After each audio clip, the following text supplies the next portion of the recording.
what's a goal of yours over the next 12 months in real estate? So I want us to get back to numbers we were at in 2020 as soon as next year.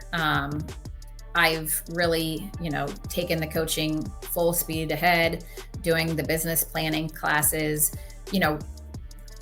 Keller Williams has like software called Command, and there's so many pieces and parts to it. And I kind of just was, like you said before, that sometimes you can kind of just get in your habits and just kind of be like, I don't want to learn how to do these things. There's something that sticks to my mind so well. Back in '99, when the internet was coming out, I was at an office meeting and they were talking about, okay, everybody, things are going to really change. Like, we're not going to be getting these books anymore every Friday that have all of the listings in them, and everything's going to be available for everyone on the internet. And this woman, Teresa Ferris, God rest her soul, was like, well, what the hell's the internet anyway?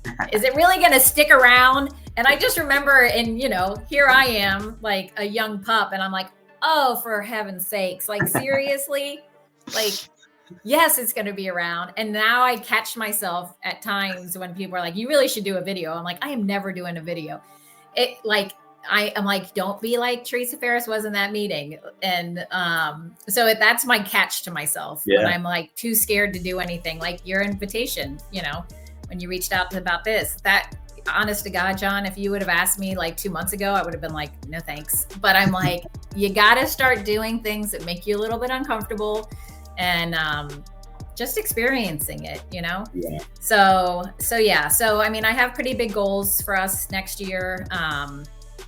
But it's really is getting back to the basics. It's not like I'm going to all of a sudden go door knocking and doing the things I don't love.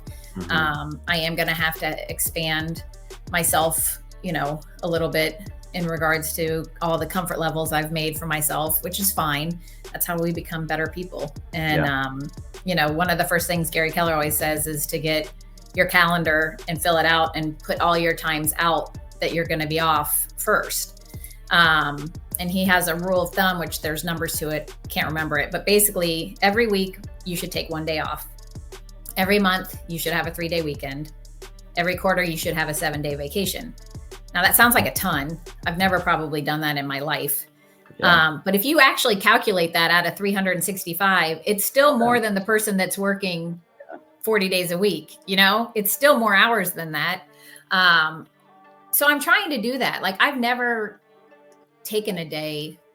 Like, you just don't take a day off. It's like, well, I'm just going to do some things, but it really is important mentally to do that. So I'm really going to work harder. Obviously if our son joins us, that will help tremendously. Cause if Colby and I decide to go away, or even if it's to a work conference, I'm still staying 100% in my brain here to focus on business. So it would be nice to be able, I mean, I'm sure you've done it long enough. Now you have a baby. You don't leave this business. When you go on vacation, you tell every one of your clients, oh, you can call anytime. It's fine, which it is. And it always has been. But my gosh, would it be nice to go on a vacation and be like, you don't have to think about work for 7 days? Like, I don't even know what I can't even fathom what that would feel like. It'd be crazy. Yeah. It's one of those things it's when I talk to agents, the freedom and flexibility is one of the things that creates a lot of anxiety in our business. Yeah. It's self-inflicted because and part of it's human nature, right? As a business owner, right? It's just, you feel like if you're not in your business is going to crumble, right? Yeah. But we know that it's really not going to crumble, but we just tell ourselves it is going to crumble. But it's interesting that you bring up that lesson that you learned years ago with the other agent, and we have a lot of those agents right now with the change that happened 2 months ago, right? And so it's like fighting that hey, this is just the new way of doing real estate. You can either get on board and pivot with it, or you may be struggling and being left behind because this is the way, right? This is the new way. Heather, what's a 5-year goal for you? I used to want a second home in Siesta Key, and then Milton hit it first last night, and I'm like, maybe that's not what I want. But I also used to think that I definitely want to retire, once I'm like, I don't know, I'm 52 right now, like maybe 10 years from now. But I ran into Jane Jones on spring break in Siesta Key 2 years ago, I think. And she was out walking the beach. And I was like, Jane, you're still at it. God love you. And she's like, why would I quit? Like, I enjoy it. And so that kind of gave me like, why would I? Like, what would I do? I mean, I'm starting to play pickleball, but like, do I just want to do that my whole life? Like, I'm not sure I'm ready for that. I think that it evolves, but if I were to decide right now, 5 years from now, I hope that I am able to continue to help people in all assets of real estate. We own rental properties. We helped our son buy a house last year. I just think that there's so much that can come from knowledge of real estate. Everyone says you have to have 7 passive incomes. Yeah. Like, real estate can be that, like at least 4 of those for people fairly easily. And just to kind of get out there and let people know that.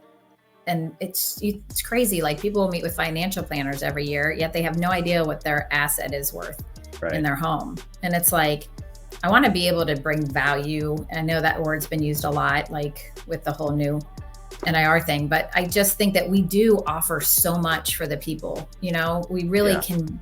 I mean, the amount of people that call me when their taxes go up and ask me if I can help them get that lowered. And, when they are like, oh, well, this person said it's going to be $15,000 to replace my furnace. I'm like, well, if you call this person, it's going to be $7,000, to just be there for your neighbor. And I think that that's something that we're seeing with all that's happening in North Carolina and Tennessee. And, we need to be there for our neighbors in whatever capacity that is. So, I will definitely still be selling real estate. Hopefully I'll at least have one of my 3 sons working alongside, and my husband still working alongside, and that we have a successful career, but that we are enjoying life just as much and enjoying helping others. Love it. What's the legacy goal for you? The legacy goal would be, one, just the way that I've always looked at my parents. Again, they're both still alive at 90 and 87, still married. And, I posted my dad's 90th birthday, and I think we got 220 people that are just like, oh my God, he's such a great man. And so, I mean, my legacy is going to be more about, how did I make people feel when I was around them? Like, is it going to be one of those things like, man, I loved when Heather was around. She always made me feel good. She always, so I would hope, and my kids obviously are our life, that we just leave them maybe with a business that can be something that they continue to grow on. That would be awesome. But more so to just be good people that really like look at human beings as creatures that are blessings, and just to be the best version of yourself all the time, and to always just strive to be the best version of yourself.